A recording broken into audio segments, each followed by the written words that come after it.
Hello, welcome to Three Lefts. I'm Jared Zimmerman, and you're not. And if you're asking yourself, hey, what's this guy doing here instead of Lou? Well, Lou's been going on about his back for quite some time, and he actually had surgery. Now, I'm happy to report that went very well. I think he's feeling a lot better, and I think it was really well needed. And tonight, our guest is Rick Dore. Now, if you're into custom cars, and I don't mean hot rods, I mean if you really break down the genre of customs, I'm talking lead sleds, if you will, this is your guy, and you're going to be familiar with his work. So sit back and enjoy the show. Let's cue a commercial. Ever wonder what happened to your favorite Hollywood stars?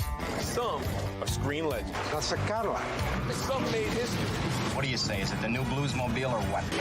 One thing's for sure, they all have more to tell. Road trip with me, Lou Santiago, as I hunt down these iconic cars. The car's actually stolen. My kids said, Dad, you're not going to believe what's over here. And take you behind the scenes to get the story behind the story. I'm gonna have the car do the same thing. Pow, bang, wow. From the designers who built them, the stars that drove them, and the lucky motherfuckers who stumbled across them. Where was his car when you found it? Pull in there, pull in there. Dude, tell me you have your hands on it. You're not gonna believe some of this stuff. Hey, Johnny. What's happening? What's happening? Cutting my teeth, man. Have you talked to Lou lately or no? I have. Yeah, he called me. He actually came through with that, because he said he was going to call me, and he did. Yeah. Pretty soon after his surgery, and I couldn't believe how good he sounded. That's what I thought. He sounded like he had it all together. And, most people were down and hurting. Said he was walking, doing laps around the house, which I was surprised. He said they wouldn't let him out of the hospital until, he was doing a few things, and that was one of them, being up and about. Yeah, well, I think, he got motivated, right? I mean, if that gets you out of the hospital, you're going to get up and walk. And I know he must have been in a lot of pain because to feel good after surgery, And he's been going on about it. And I'm not bagging the guy. I mean, I've known him since 2005, and I mean, he's been hurting since then. So it's got to feel like a night and day difference, I hope so. Well, I got to tell you, Rick Dore, we ask people to come on. Typically, we're always talking. Do you think people would like this guest? Do you think people would like this story? Yeah. And Lou and I were always, what do you back tonight? This is for me. I brought Rick on just for me because good to know. When I was building, I found an old magazine with Rick on it. When I was doing research, and I was like, I think I was looking for the one with I think it's a '53 Cadillac that he built. It's blue with a chopped down top on it. But I found this, and believe it or not, that was on the top of the pile when I reached for my old magazines. Everybody's got magazines out in their garage from way back in the day. I found this one, which was pretty cool. And the centerpiece in it, the article, I don't know if you can see this yet, but, that's one of his. I mean, I like his style. And I was telling Brad, the producer, beforehand, when I was building my 51 Merc back in 96 to 2005 or 7, I was stealing a lot of his ideas, a lot of his stylings, and I was always looking at the magazines, checking out Rick's work. But I had LaValle put the flames on this. Lou and I talked about this before. Did you? Mike's a nice guy. Those look great. Yeah, I shipped that to Australia. Really? Yeah. Every once in a while, I get a guy that sends me a picture. Somehow they figure it out from down there and send it up. Hey, here's the car to show. There's Lou. Look how he is. What are you doing? I had to turn on the monetization. So I was like, you know what? I'm going to see if I got the link. And I'm going to crash and tell everybody that I'm okay. And then I'm going to get off. All about the money for with you. This guy. Yeah, well, you're like, we're the same. We're broke. Yeah. How we wear it well. I was hoping we could make fun of you tonight without no repercussions, but since you can chime in at any time, we got to behave. See? No. That's because I got a guy on the inside who can put me in. I'm gonna text him, tell him to bump you out. How's it going? Is it good? Everything good? Yeah, man, it's good. I mean, I just changed where I'm at in the house. I'm either laying down, sitting in the rocking chair, or walking and just taking. I just can't stay in one spot too long because it just starts to hurt.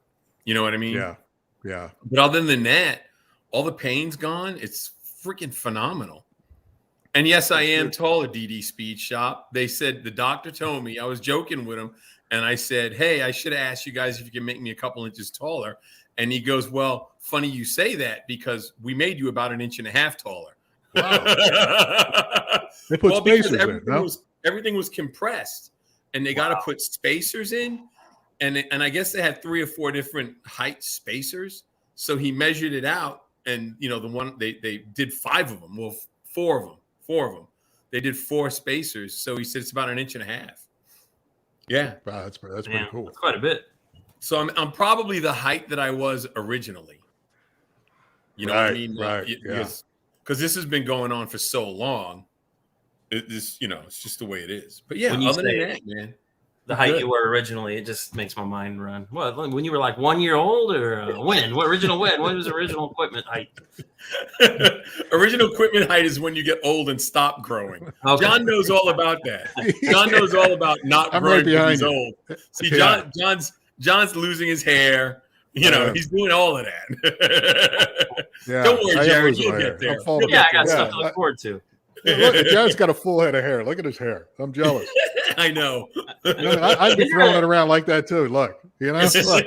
Yeah, Kendra, she does this to me. I figure she's got to look at me every day. So if she wants it long, whatever. I'd shave it. Lou knows that. When we first started. He would shave it. Yeah. The funny thing is, if John grabbed his hair like that, he'd move it away and there'd be a hump of hair in his hair.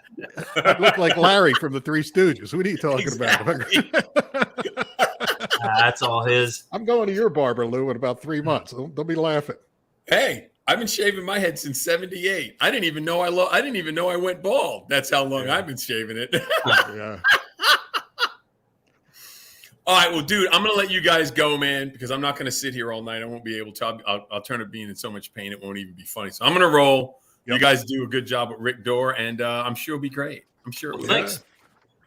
It'll be phantasmagorical. Cool. Well, there you have it. Right? A surprise. Yeah, he looks good. He looks healthy, which he does. That's it's definitely something he needed. Definitely. I don't think they left a sponge in there. So. Yeah, or a pair of scissors. No. All right, so you want to? We'll go to commercial, then we'll bring out Rick. Right? Cool. Looking forward to it. Sound good? All right. It sounded too good to be true. A dealership that's been in business over 65 years. Terrific deals and thousands of repeat customers. You know what I love about this dealership? What's that? It's a big building where they sell cars, but that's not important right now.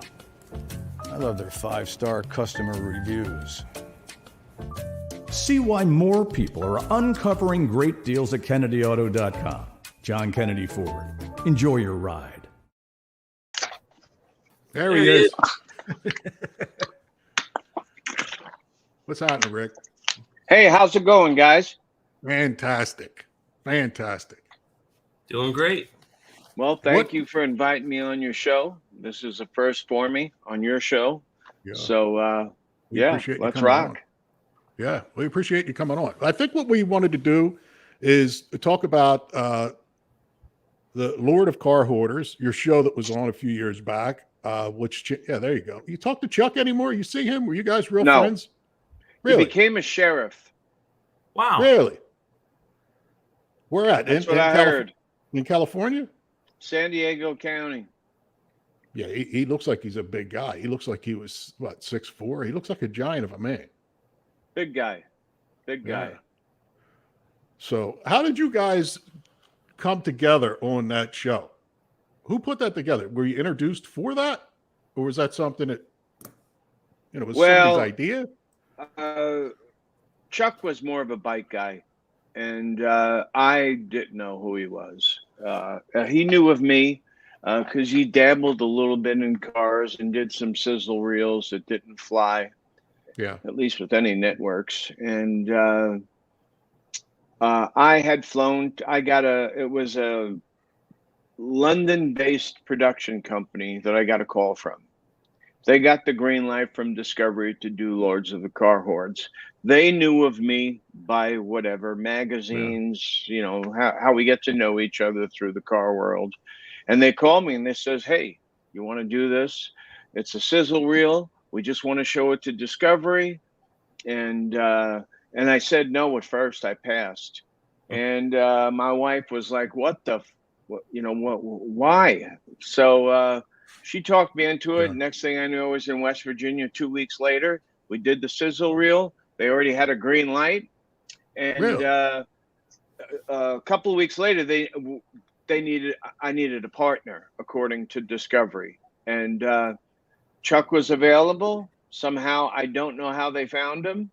And we had hung around a little bit. And then we did the show. And that's how it went. It was no long time friendship. In fact, and to be honest with you, the last day of shooting was the last time I seen him. As far as I know, he became a sheriff in San Diego County. I guess it was a good move for him at the time. He was like 42. Yeah. And figured, the wrestling career went south on him. He was done with that, did his thing, Right. and did the car thing with me.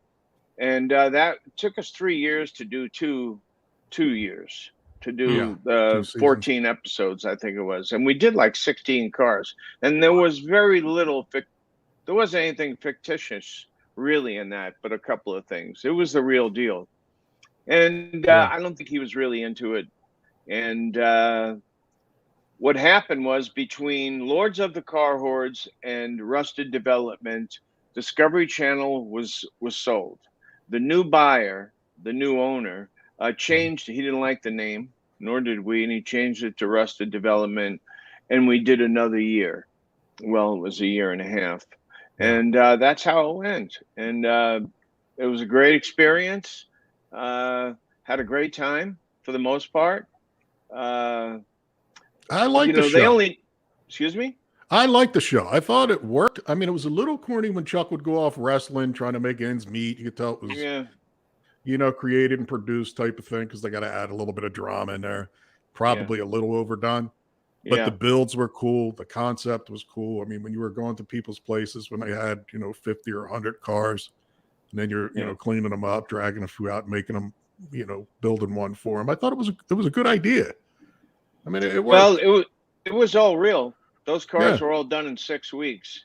Wow. We had a budget we had to work on, but like that 37 Zephyr we did, the top was chopped. Most of the cars we did, we chopped the top, which most car shows don't even get close to doing that. Mm-hmm. But at least we did. And we did there was some nice cars on there. I wouldn't mind owning myself. And they were the real deal. They were drivers. Right. That's something people don't realize, that the building cars and making TV, they're two completely separate things, and they get in each other's way quite often, and it's a tough thing to pull off. I don't think there's ever going to be a perfect formula for it, but it's definitely a rough deal. But when you say, you've got cars that were the real deal, I think anybody that's in the TV production world, it's easy for us to just know what that means. But for the audience, that means that sometimes they're not, they're pretty, and they do what they need to for TV. And then afterwards, there's a lot that goes into getting them to run right and everything else, because those timelines butt heads so much. Yeah. I mean, I won't mention any shows, but I know shows where the floors were plywood. Right. I mean, that's just the nature of it. To build a car in 6 weeks, or the time that you're allowed, the chrome plating, the metal work, the finish work, bringing in a guy like Art Himsel to do the pearls on it, to do the paint job on it, all in candies and pearls. It's a pretty big deal. But we were able to pull it off, had a great team, and it was a blast while it lasted. And then it wasn't. then it was over. Yeah. Rick, that may have been a spot where people, got turned on to you or noticed you, a new group of, audience. But you go way back in doing cars. I mean, I was checking your stuff out. Like the magazine I was holding up from 2000. I mean, it seems like last week when you're older. That's 20 years ago, 22 years ago at this point, So, and you go back further than that. I mean, I was, like I said, mid-80s. when I was putting my Merc together, I saw your stuff on the cover, and I think it was was it Gold Dust, the Merc that you put together? What was the one that you name Was it everything gold?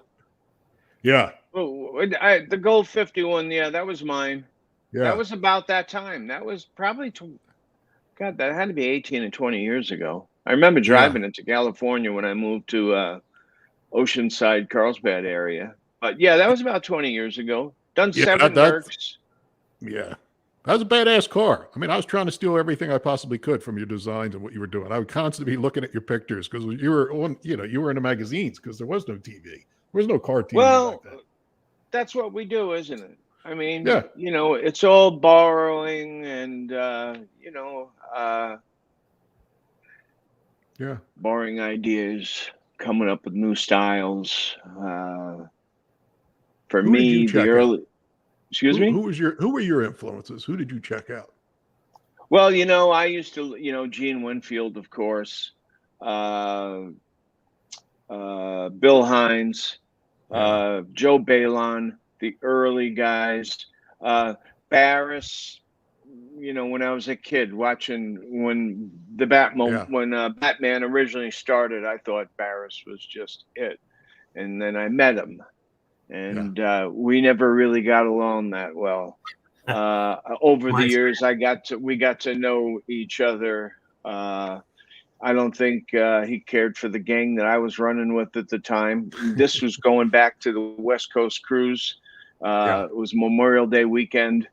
It was a great show, and the guys that I was running with or were running with me, they were a little bit rough around the edge. And Barris didn't, he was kind of conservative, and but whatever. I'm real good friends with his wife with his daughter Joji. We talk quite a bit, and I've been to her home. But the really early influences were Fagoni and Falaschi, Sauchek, the French builders. I've always loved French styling.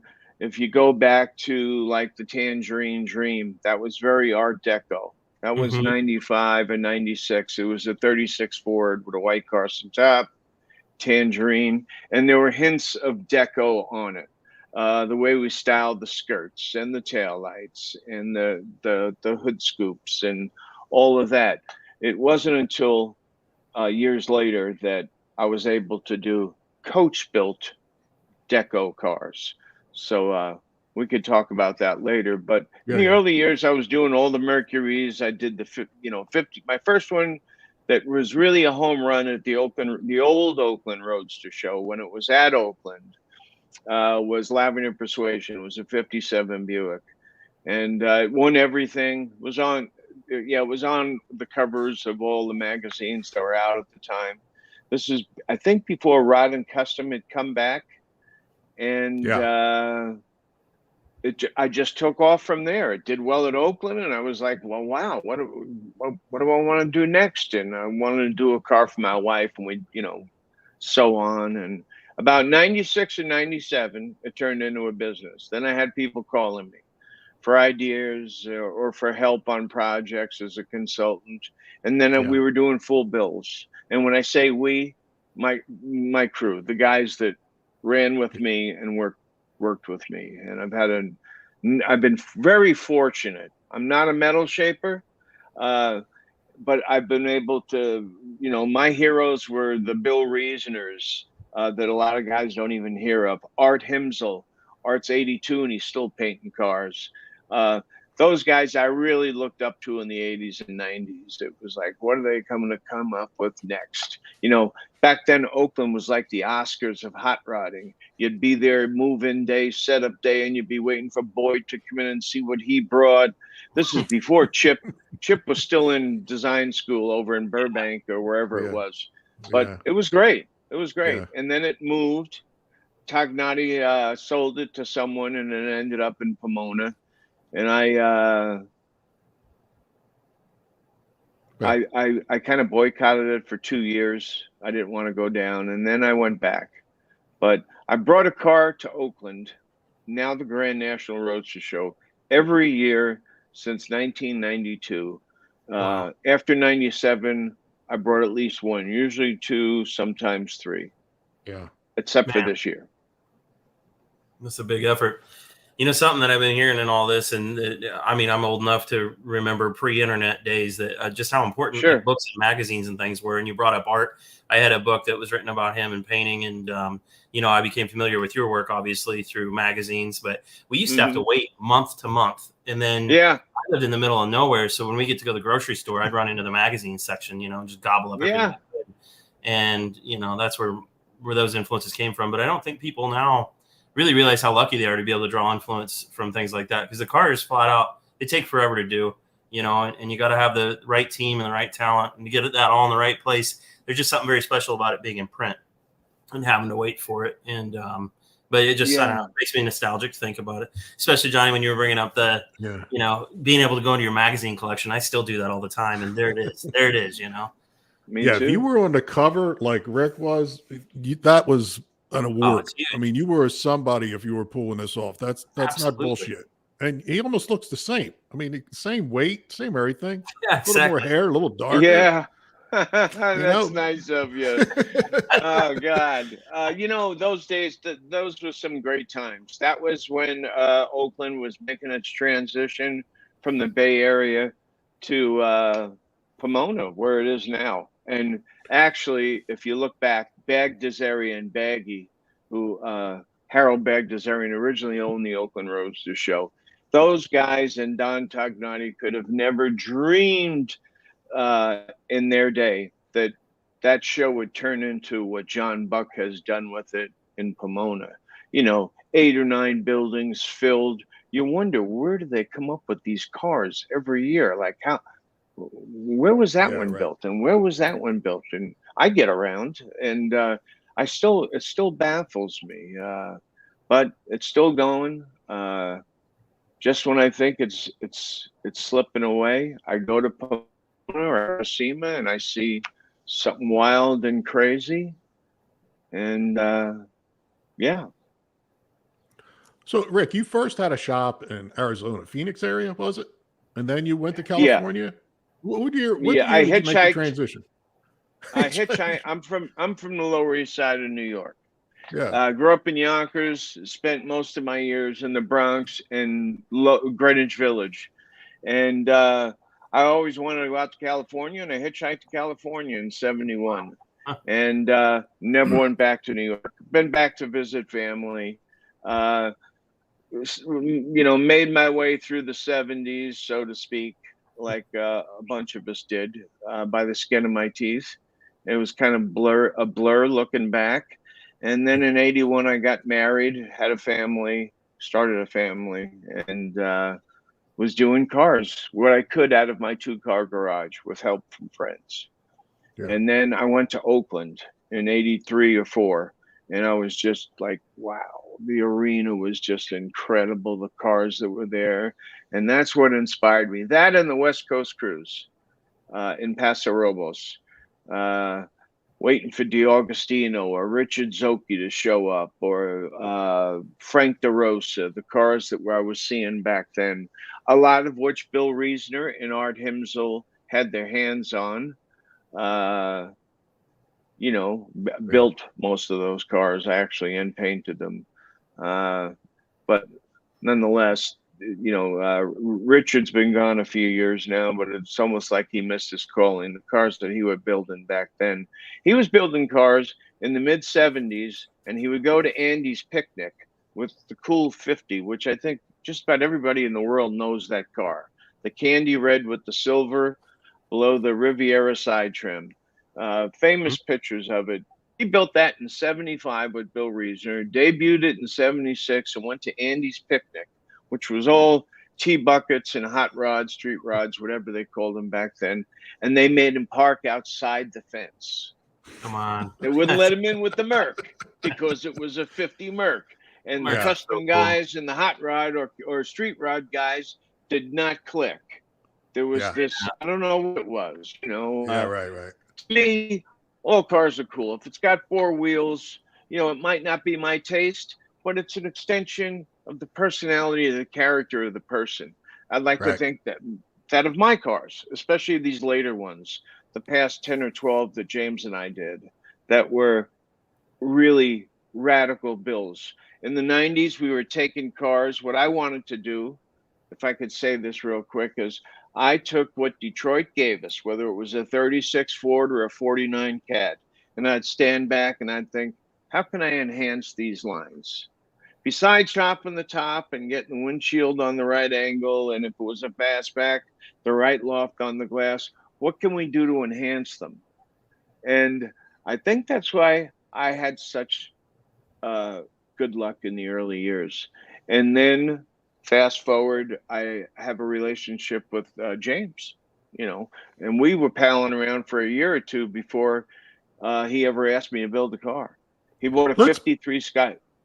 Let's put a couple of the early stuff up. Let's go because okay. And you could talk through it. One, tell us what you first saw, your impression, and two, what you did to the car. Because I'll tell you what, if it's done right, you actually have to tell people exactly what you did.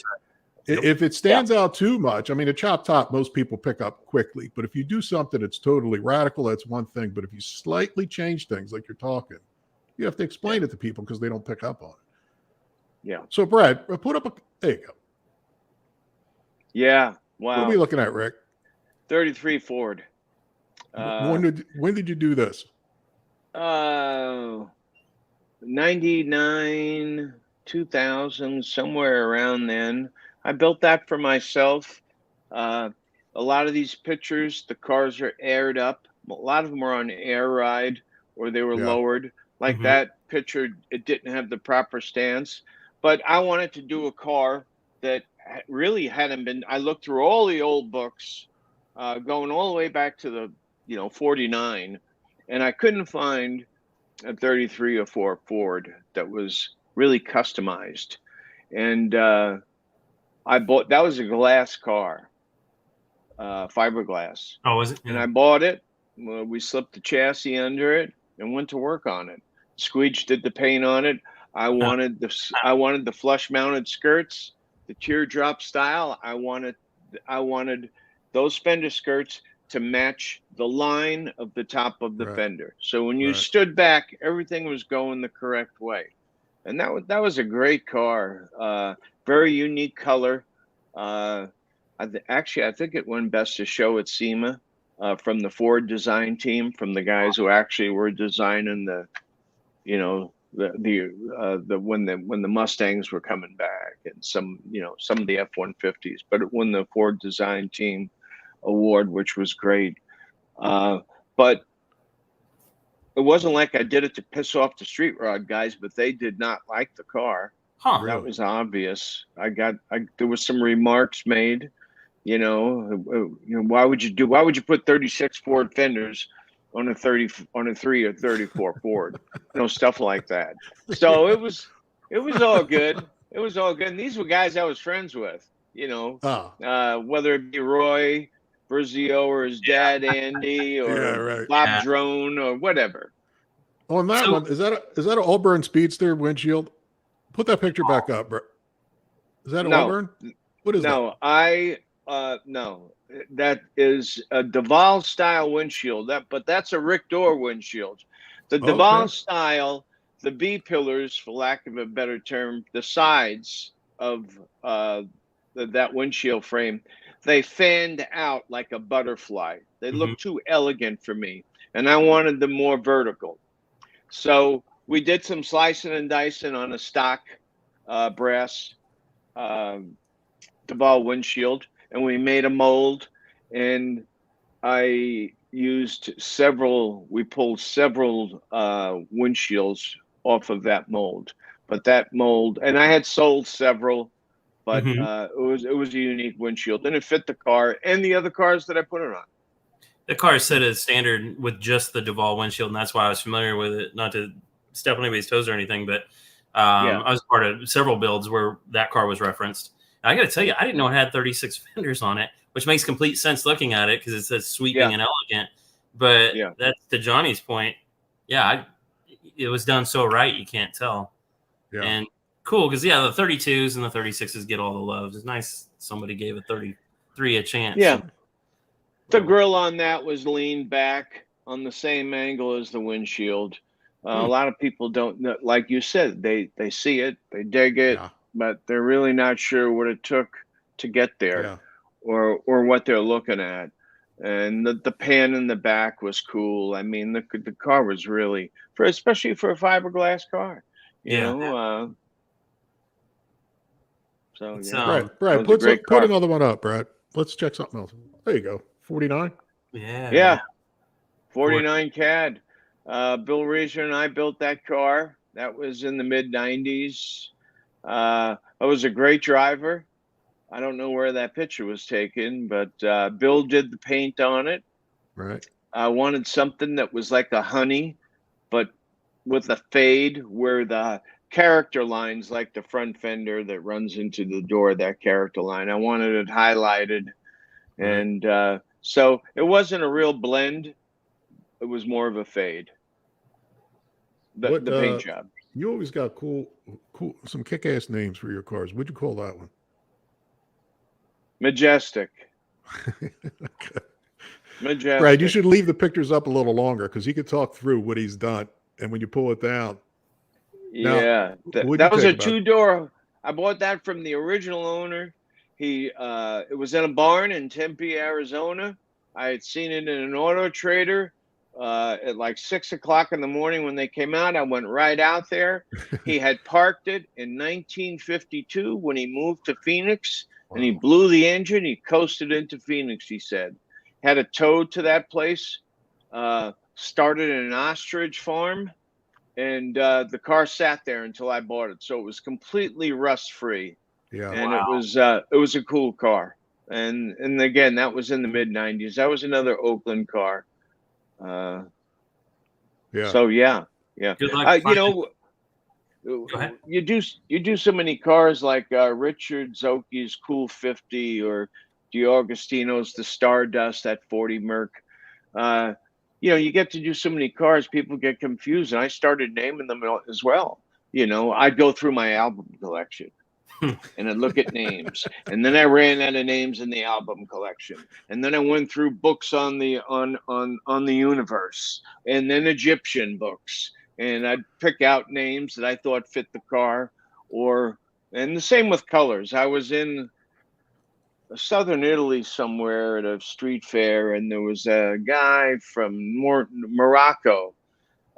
He had all these stones laid out on a blanket on the street, and I looked down, and there was this one stone that was blue, and I said, "That's the color of the CAD."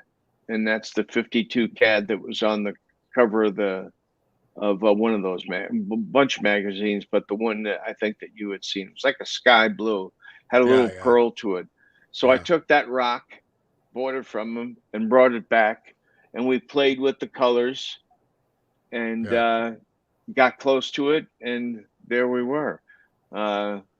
Another color I picked out, I bought a rosary at the Vatican. I was in Rome one of many times, and I went through their retail area, and there was a rosary, and there was a certain maroonish red rosary, and I bought it. I brought it back, and I said, "This is it. This is it." Then when we got to James's car, it was a little bit different. What's the first car you guys did together? And I guess, should we say James so people know he's talking about James Hatfield from Metallica? Just because I think that's cool. I respect him more knowing that he's commissioned you to build cars and that he's into cars, and especially the customs. So James is down to earth, great guy, hardcore car guy. I was here in Las Vegas. I'm in Phoenix now, but I have a home in Las Vegas as well. I was in Las Vegas with Metallica, and they were playing, and James's bodyguard, we were in the Four Seasons, was on a laptop like this, and James said, "Go ahead, buy it." And I was like, "That's a 53 Skylark, bro." There was like 100 and something of them made in 53 and 4. I says, it'd be great to customize, but that's more of a restoration. He says, "Oh, I don't care." So he bought it, didn't send anybody down. I said, "Aren't you going to?" I'll jump on a plane and go down and check it out. Look at the rockers, look at under the doors. None of that. He bought it, played that night. A year later, I was up at his grease pit. There's a street in San Rafael where James has a man cave, so to speak, where he keeps some of his cars. And Sammy Hagar's got a place across the street. Santana's got another place up the street. It's all on one street in San Rafael. That's where Metallica's headquarters are. So we're over his house for dinner. He says, hey, let's go down the grease pit. I went down there, and there's that car that I completely forgot about sitting. The air was halfway out of the tires, and it was sitting there a year. So we put air in the tires, rolled it out, and we were standing back looking, and I thought, man, this car is a driver. This car is so badass. And he says, well, you going to help me with this car or not? And I was like, I didn't want to mix business with friendships, especially with James. But I said, yeah, sure. And that's how that Skylark became the skyscraper. Awesome. And we went to town on it, you know, threw the convertible top away, built the Carson top, arched the rear quarters, used a 51 Buick deck lid that bolted right on to the 53, had the same bolt pattern. And, you know, the car was custom car of the year, you know. Yeah. In fact, cool. Not to sound big-headed, most of the cars that we had done were custom cars of the year. Really did well. Well, it's, you know, it's not bragging or anything like that. When I mean, the proof's in the pudding, and something that's hard to convey to people. Maybe I'll sound arrogant, but I like custom cars when they're done right. But your cars are, they're very, I can't say simple because that's not the deal. They're understated. You know, there's so much there, but it's just presented to you in such a way that's just, it doesn't hurt your eyes. You just get to see all the lines flow, and that's what customs are supposed to be.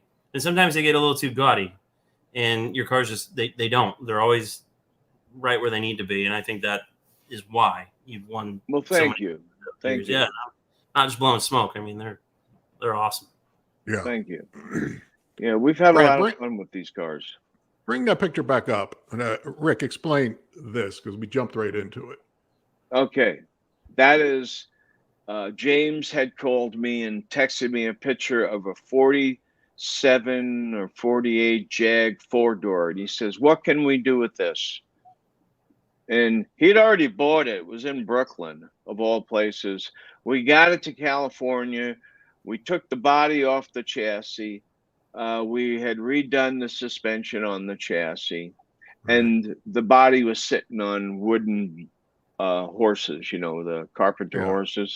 Right. And the metal, I don't know if it was because it was after World War II and the metal was flimsy, metal shortage. I don't know what, but I called him up. I says, the metal's flimsy. It sounds like a tin can when you bang on the doors. And I had just met Marcel DeLay. Mm-hmm. God bless him. He passed a few years back. And Marcel had done most of the Boyd cars, the Illuma Coupe, you know, a bunch of them. He did the Boydster, the original Boydster. And there's a bunch of glass ones out there, but he'd done the original Boydster.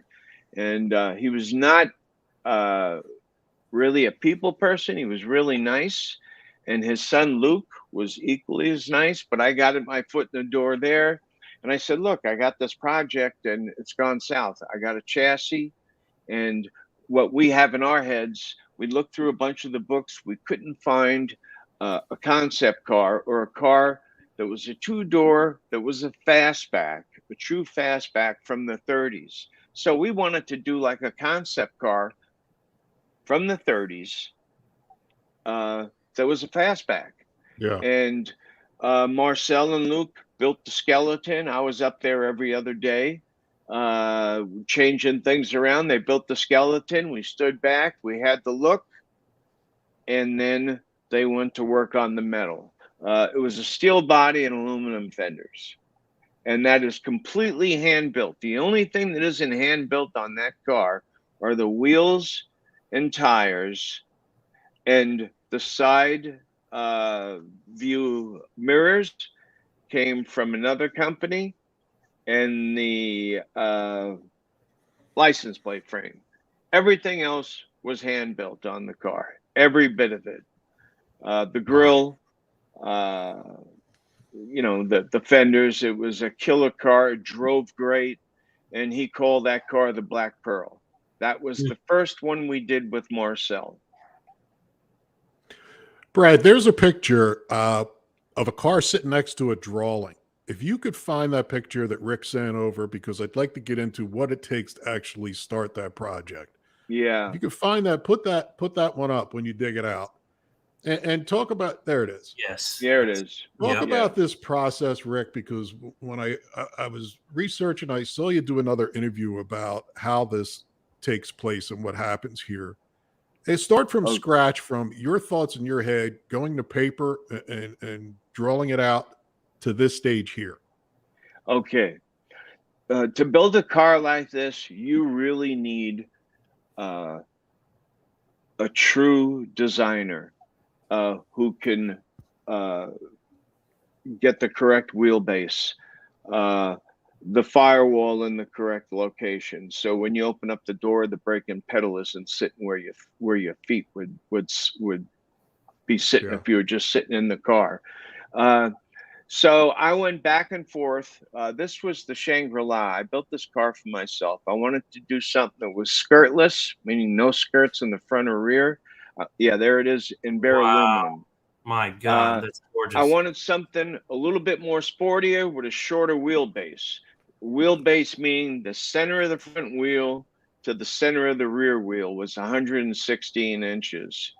Built the skeleton, and again did the same thing as we did with the Black Pearl. They shaped, that was all aluminum body, and there's you could see in the back there, you could see the skeleton. Yeah. The rear deck lid. I don't know which car that is, but I go back and forth with Eric 30 or 40 times on the phone. He does line drawings until he gets exactly what we wanted at the time, James and I. And then I say, okay, give him the green light. He takes that design, plugs it into his computer, and the chassis is exposed in red and the silhouette of the car. And there's a top view. And you blow that up to scale. So we could take the fenders off of that car and hold it up in my shop to the rendering that's hanging on the wall that's been blown up on that vinyl, stock paper or vinyl, whatever you call it. And that fender will fit that line drawing. And that's really how they have to be built.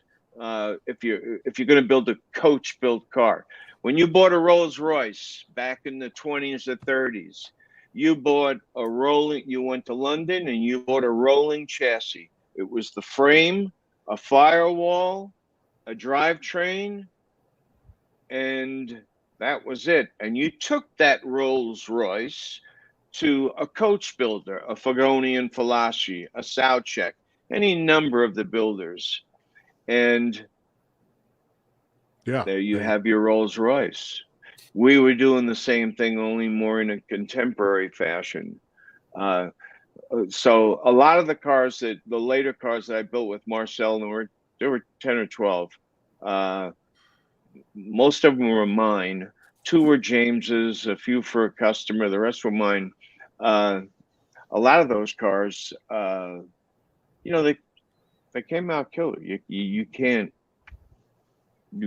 Especially when you can show it in aluminum like you did there, bare, and not hide anything. That's saying something. Yeah, we built every one of those cars. We drove them in bare aluminum for a year. Well, 7 or 8 months, and then we painted them. Oh, really? Just to get the shakes out of them, and it was cool to show them. There's one shot of us going down. It's in Rodder's journal. I'm doing 80 in the Aquarius, and my buddy's beside me in that car that's in that rendering there. I was driving the Aquarius, and he got the shot with the ocean in the background. It was killer. It was an action shot, and we were side by side. That That's was fair. James's car as well. That's another car that everything on that car, with the exception of the side view mirrors, I believe, and I'm thinking back, was hand built. Even the gauges, Really? and Rick, that was how quite long a does that car. take? How long does that take from let's get started to this point? Well, that's kind of a loaded question. Okay. If you're rocking and you got the money, Yeah. and you Yeah. know you've been around and you know what needs to be done in what order, Yeah. and who's doing the best brass work or who's doing the best grills, because there's no miracle shop. Boyd's came off like it was a miracle shop, but they still sent stuff out to be painted, to be chromed, to Gabe's to do upholstery. Yeah. Putting one of those packages together is like putting a movie together. You feel Yeah. like a Right. producer or a director. You're taking different parts and you're putting them together. To answer your question, we were doing 2 cars at the same time, and it was about 14 months. That's 2 fast. coach built cars. Yeah. And that's when Marcel was still alive and Luke. And that's not to say that somebody watching this can call up Marcel's Yeah. and say, "Hey, I seen Rick Dore on Yeah, this right. show, and this is the car I want to build. I have the rendering. I need it done in 10 months." Ain't gonna happen. They're 5-year projects. Yeah. I mean, That's what I was gonna guess. they take a long time.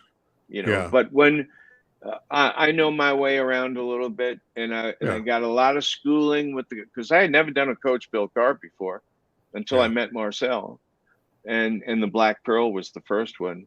I got an education Right.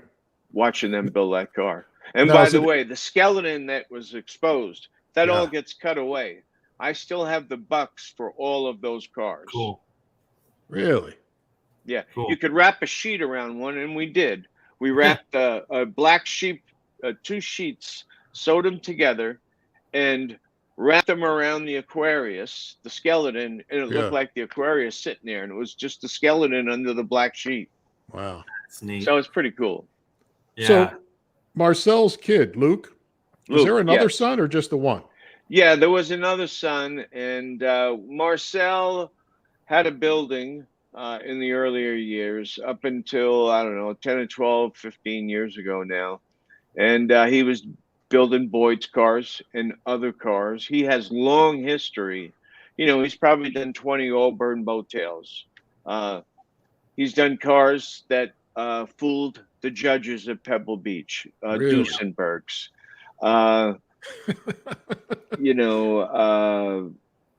I'm trying to remember his name. Mark and Luke, but Mark didn't want to do it anymore. And they had a formula where Marcel would do the body, Luke would do the fenders, and Mark would do the deck lid and the hood. That's how those cars came together. They did Right. that Luma tub, I think, in 5 weeks. Wow. Yeah. Yeah. They're fast. And they had nothing. Come on. They had, Boyd never went there with a rendering like I did that Yeah. was exact and then had it blown up. They were going off of a paper towel or a napkin or an idea, and Boyd would show up every 2 weeks, look it over, write a check, and split. And that's not to knock Boyd, but Oh. Marcel and Luke are the masters of metal. Yeah. Why those guys, why another metal shaper is trying to figure out where to put the stanchion to fasten it to the floor and to the door jamb or the rear quarter, and attach the suicide hinges. While they're Yeah. trying to figure that out, Luke has already done it. He's Yeah. already done it, and it's done, and he's moved on. They've done so many cars over the years, and Marcel wasn't a hot rod or custom car guy. I think, as far as I know, I think the favorite cars he did was the ones that we had done. Because I would like to say the later cars that I built with Marcel, that 10 or 11 that we did, was really French influence, French styling with an American attitude. That's why it had side pipes on the Aquarius. That's why the lid the top looked chopped. They had more of an aggressive look. So French styling with an American attitude. That's And a perfect way to put it. On that Aquarius, just one piece in particular I have a question about is that pipe that you were talking about. yeah, I mean, look at that thing. It's curved in every direction and then grows as it goes into. yep, it tapers from I mean, whoa. I think it was 2.5 inches to 5 inches. And if you look at Wow. the very bottom of that side pipe, you'll see a line. There was a scallop. I just didn't want a pipe sticking out the side. I added a scallop to the top and to the bottom. Down towards the bottom there. Yeah, I see it. So that's intentional. That's not like just a reflection. That's not a reflection. If you've seen wow. it up close in person, it'll blow your mind. That is so trippy. Wow. Rick, you also did a bow tail for James. No? Yeah. Slow burn. That's always my favorite. I love that one. That's on my bucket list to get a Auburn a bow Speedster. tail, yeah. I don't care if it's glass or what, because I don't have the money to buy a metal one, but you know what I'm saying. Yeah.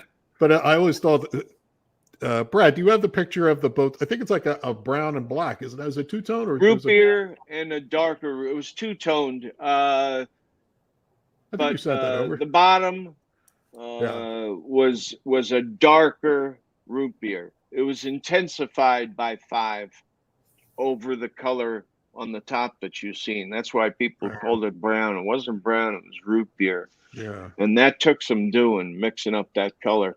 Daryl Hollenbeck painted that car.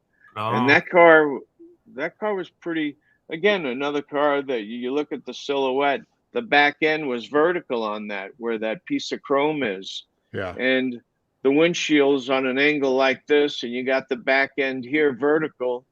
Well, we leaned it forward. So everything flowed in the right direction. Right. We did the same thing with the skirts, flush mounting the skirts. That was just a round hole with the wheel went right in. So there was some thought put into that. And all the brass work that was done on it, that's chrome plated. That's all French influence. But I was doing that on some of the cars in the 90s. But I did not have the means to go to a Marcel. Marcel and Luke are very unique with what they do, and they are incredible masters of metal. I mean, they're just. We should probably get Luke on here. Have Luke. Luke has got stories. I try to explain way back. Yeah, they're pilots too. They all fly. Big respect for that. Back to the one son. There were 2 sons, Luke and Mark. Mark went back to what his passion was, and it wasn't cars, it was flying. So I think last I heard he was retiring, but he went from building cars with his dad and his brother to taking guys up in planes that wanted to go to a drop zone, parachute. And that's what he ended up doing. So we did, I think, 4 cars with Marcel, and then he passed. And the rest Luke did. Wow. And Luke's an incredible and a down-to-earth guy. I mean, just I heard a book from him talking about his father, and he said the sad part was, and this does happen, he says, my dad never taught me anything. He would always just say, grab the other end of this and hold it for me while I do the work. And then I heard him say, he says, after 15 years, I started to realize maybe I can do this. I mean, it's sort of that thing, you just get, so engrossed with it, and you're there. I don't think it sounded like he didn't realize he had the talent that he probably has, because his old man probably was, so high on the pole that even if you came in at halfway, you still are a kick-ass metal guy. But it sounds like you came pretty close. Well, Luke is right there. How old is he? Do you know, or about? 58. Okay. 50, maybe 59. I think he's 58. He's got so much talent. It really is incredible to watch him work. And he's very low key, very humble guy. Not like a lot of guys that you see that really haven't done shit, that heads are this big. He's built, I think, 9 or 10 Riddlers. Yeah, that's The where impression. exactly. Impressions where I first heard of him. I went out to Foos's shop and was lucky enough that whole shop was really nice and gave me the time of day. And I looked around and they were telling me he built a body, and I just Wasn't Chip. What's that? Chip's not a metal shaper like Chip. No, Chip, no, exactly. Chip is very talented. I'm not taking nothing away from Chip, but right. It was Marcel. And he was good to give him credit for that. Yeah, exactly. Yeah. But I think it may even be 11 by now. Riddler winners. I mean, cars that were just, but they do their thing and they're done. Yep. You get your car back, which if you desire, if you want it, the doors opening and closing, the hood hinged, you'll get it back whatever way you want it. We got it back as a turnkey because we would do the chassis, powder coated. We used LS engines in most of the cars except the Black Pearl. So these cars were able to rock and roll. I could go down Highway 5 doing 80 and 90 in any one of those cars, especially the Aquarius. I probably put 1,100 miles on that car in bare aluminum. I'd love to ride in that. So I love that car. Yeah. But it takes a team. I got somewhat of a good eye, and I've been around a while. But it's like a village to raise a child. To build one of these cars, it takes a lot of talented people, and Luke is one big part of it. But he would tell you he's one small part of it. Yeah, well, being humble is cool. Rick, what are you working on now? I saw it was on Instagram or something. You got a Cadillac you're putting together. What else are you working on? Yeah. Well, I've got a rolling chassis that's ready to rock for me that I'm going to do. The chassis has been done for a while, but I've been sidetracked, as we all have for the past couple of years. With the COVID thing. I had it twice. I got real sick the first time. But I got this rolling chassis. That's the next car to do. The current car that we're doing, I can only do 1-2 cars at the most at the same time because they're coach built and they're major projects. This Cadillac is the first really stock car, and it's not stock, but it looks stock, that I've done in years. And it's for a guy from Boca Raton, Florida. It's a 57 Eldorado Brits convertible. And we put an LS motor in it, chromed everything. It's a beautiful car. I haven't met him. I haven't met him yet, but I think he's going to be happy. Yeah, Cadillac. Cool. So much work. If anybody's never messed with that 50s into early 60s era, there's so many pieces, and then they change them each year. How did they do that? I mean, it blows my mind. If I told you the bill on the chrome, they're trying to eliminate chrome in California, chrome plating. Oh no! And I use EPA. I've been told 3 years, and there won't be any more chrome plating in California. How far that's going to go, I don't know, but I heard that from my chrome plater. And where it usually takes, I get my stuff back in a month and a half to 2 months. I think it was 8 months. Last go around for the chrome plating, and it's flawless. But it's funny. Somebody was asking me, how do I see the future with custom cars? And I remember I was at a KKOA show in Ohio, in the 80s, and they asked some guy this, and he says, oh, man, in the 90s, I see a rear-engine whatever in a Merc. And I was like, listening to him thinking, what the hell is he talking about? And sure enough, we did the Speedliner, the red one. Had no doors, no hood, no nothing. Had a Z06 in it for an 82-year-old man who's got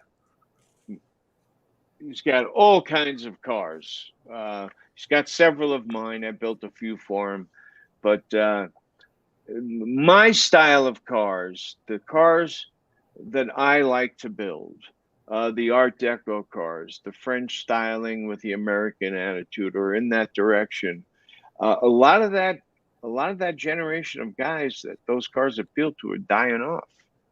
You know, Barris, not that Barris was into it, but Barris was gone a few years ago. He died. You know, Winfield has got to be 94 or 5 by now. Bill Hines is dead. But a lot of my customers I've seen pass. And these new kids, they don't look at them twice. They don't look at them twice. They want to look at the Lamborghinis. They want to look at the supercars, the McLarens. And, you know, who knows? You know, customs went away for a long time. You know, Barris took it to a point where he was doing some of those cars in the late 50s, not to bang on him, God bless him, but, you know, it just got so crazy. Yeah. And then they disappeared. Rod and Custom flopped, and, you know, it was T-buckets. And then, you know, Customs came back. And I think a big part of that had to do with 2 shows. The West Coast Cruise in Paso Robles on Memorial Day weekend, that is now called the Cruising Nationals in Santa Maria, south of Paso Robles, and Terry Cook's Let East, which was a big 50s party. But I think those shows in Oakland had a lot to do with the resurgence of Customs and the magazine showing them, like the cover of Custom Rodder there. Yeah. And, you know, it's great. It's great. I hope it lasts. I don't want to sound negative, but I'm concerned about the future for custom cars. Yeah. But like I said earlier, I went to the Grand National this year and it was like, holy shit. Just the cars that were there were incredible. Good. Yeah, that's part of the reason that Lou and I, when we were talking about putting this podcast together, is to lock down people. So when somebody goes and searches down the road for influence, because it's timeless, it's going to be on there forever unless we're censored some way somehow. But Rick, SEMA, you bringing anything to SEMA, and did you go last year? I did. Okay. I live in Vegas now. Okay. I have a home there. I went. Did you go? I didn't go last year, no. Yeah, we skipped it. Was a third down.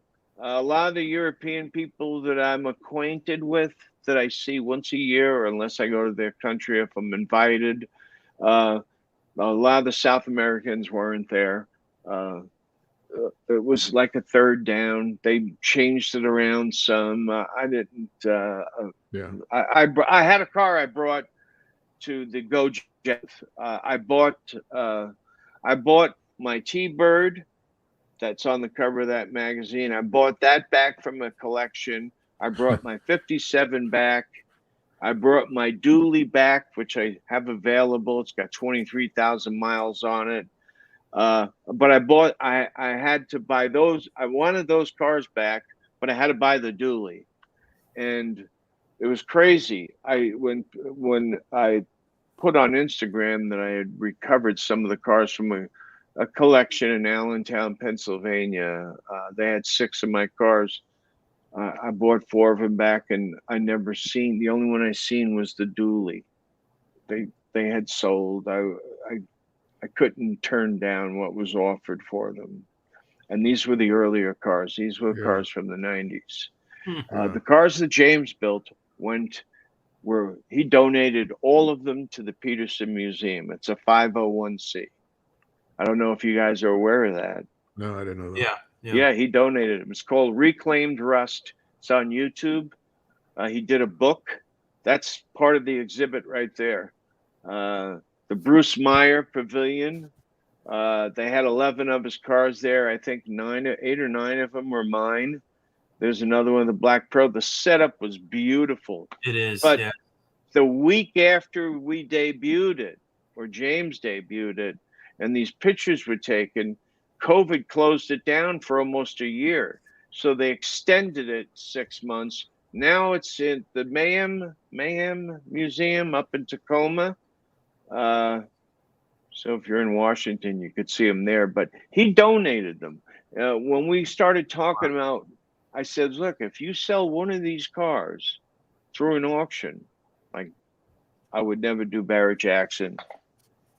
I would never like to do Barrett Jackson. It's too much of a circus for me. But I said, if one of these cars do bad, it's going to set a bad tone for the rest. Mm-hmm. And he wasn't really concerned about the money. He wanted the new people, these new kids that are coming up that are digging the McLarens and these other cars, to see these cars because they really are art. And he thought about sending a few to the Dearborn Museum. He thought about sending a few others to someplace in Florida, scatter them around. And we were like, man, LA is a destination. It's Museum Row, where, the Museum of Art's there, the Museum of Natural History is there, the Peterson, which, by the way, they had, if you go on YouTube and you watch the opening night there, Terry Cargus, who's the curator of the Peterson, says that they got more media attention from James's collection being donated to the Peterson than they got with their $85 million overhaul of the museum. Wow. Which was really cool. And the setup was awesome. They really did a good job. Now it's going on tour. It'll be in Tacoma for a year. And I think it's going somewhere else for a year. Then it's going to Germany. No kidding. Cool. But he donated them all. He figured, well, we'll put them all in one place. People will see them. They'll get inspired. And hopefully, it'll be carried on, which I thought was an awesome thing for him to do. Because that's a lot of dough. Oh, a lot yeah. of money, man. We're talking millions and millions. So it worked out great. Before we let you roll, I wanted to do. You had your Merc over at Leno's place. What's the backstory? My last one, yeah. Yeah, what's the story behind that? Did you sell the car? Because I thought, did you have that up for sale? I did have it up for sale for a short time, and I was sick. And we did the Leno show. Actually, let me think back. I bought the car stock, and it had no interior in it. It had the flathead in it. I wanted to keep the flathead in it. And I did a pilot for the History Channel. Yeah. And we shot the pilot, and the pilot was based around chopping this Merc, customizing this Merc, which we did the pilot. Part of it's on my YouTube channel. And I decided to keep it. So we went ahead, shaved the drip rails, Frenched the headlights, did all this stuff. And I had already known we were doing Leno's show by then. I knew a couple of months in advance, and I'm acquainted with Leno. So we finished it just 3 or 4 months before that. I had gotten really sick, and my wife advertised it, and we sold it. It went to Salina, California, and it was the guy's dream car. I think he was a cop. And he hit a telephone pole the week after he bought it and wiped it out. But yeah, that was a cool car. That was Leno drove that in the whole episode. Was that a 51? No, it's a 50. 50? 50. Yeah, I reached out to Leno. We were trying to get him to come on. He's coming to actually Pennsylvania this weekend, Atlantic City, Pennsylvania. So I was what kind of response did you get? Well, Helga said he's jam-packed with the new show. They give me I've been backstage talking to Leno at Vegas, but I can see him being jam-packed, and busy. Yeah. But you never know. Lou's, Jared, you ever been through his garage? Who, Leno's? Leno's? Yeah. No. Times. No, I haven't personally. No, I just other than, on YouTube a million times. Yeah. I've been there. Yeah, I went through twice. Yeah, me too. Yeah, it is something. When I was there, he had an older guy, gray-haired guy that walked you around and explained everything. You probably went through with Leno. There was an older guy. I can't remember the guy's name, but I couldn't stump the guy. Anything I asked him about any car, there's a lot of cars, he knew the answer. Yeah. He knew the story and Yeah. where it came. I mean, he was like a computer, this guy, and he probably was about 80 years old at the time. Yeah, I know who you're talking about. I can't remember his name. Yeah. When I went there, I went with Nicole McGuire.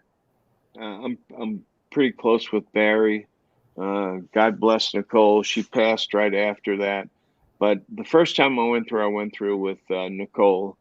And the second time I went through, it was an invite. I brought some firemen that we were helping build a fire truck from Carlsbad, California. And they were really jazzed up. So I got them in. That was the other time I went. I haven't been there since. And when I was there the last time, he said he was adding 100,000 feet. Oh my Really? God. Yeah, you need a golf cart to get around that place. I mean, Wow. your dogs are going to be barking. Yeah. Yeah. It is pretty cool.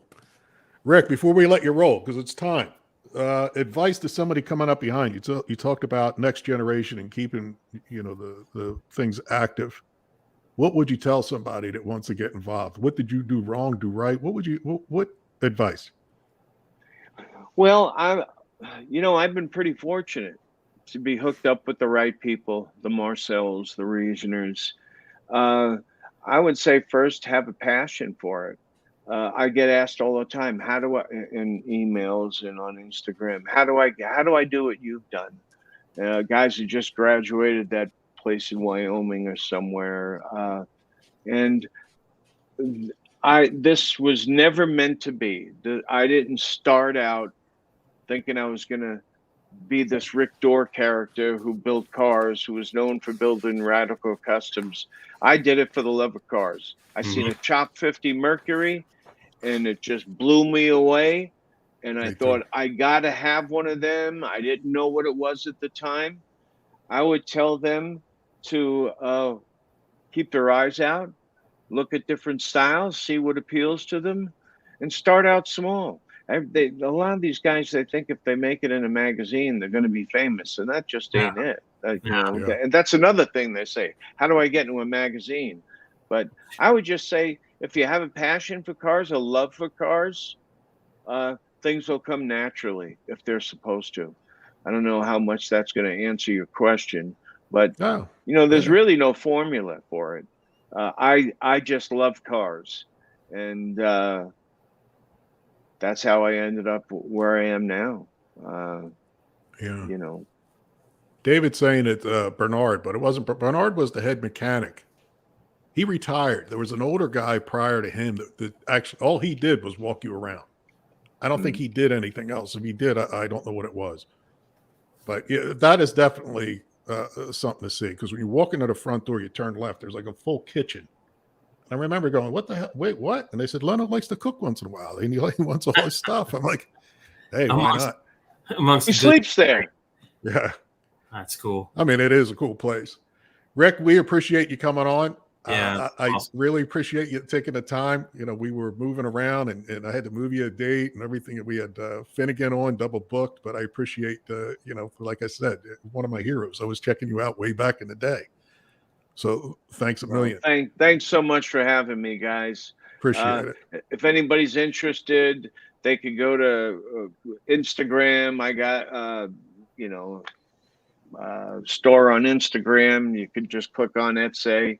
I got a YouTube channel and I got a Facebook page.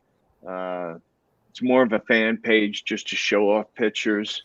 But I respond to most of the texts or the replies I get. But you could see a lot of my stuff on YouTube, Instagram, or Facebook. The Rick Dore, right? The Rick Dore. That's where you got. Yeah, the Rick Dore. It comes up. It comes up. One more thing. There's a book out that James just came out with. I don't know if they're doing a second run or not. I think they sold out pretty quick. It's called Reclaimed Rust, and Scott Williamson did all the black background pictures. He's known for black backs, and the book's incredible. But it has It has most of the cars we built in there, and it's just you could see him opening it up on YouTube too. In fact, but it's all Okay, there. check The that out. reclaimed rust exhibits on there. I appreciate being on the show with you guys. I wished I had a little bit more energy. I was watching some of the other guys you've had on, Rawlings, a bunch of guys I've been acquainted with. I know they're much more comic than me. I'm a little everything's different. We've had them all. Little low key. Oh, it's all good. I'm Lou's low key partner, so Lou's got crazy energy, and I'm just kind of along for the ride. Yeah, Lou's lit up. You look like you've had a lone day.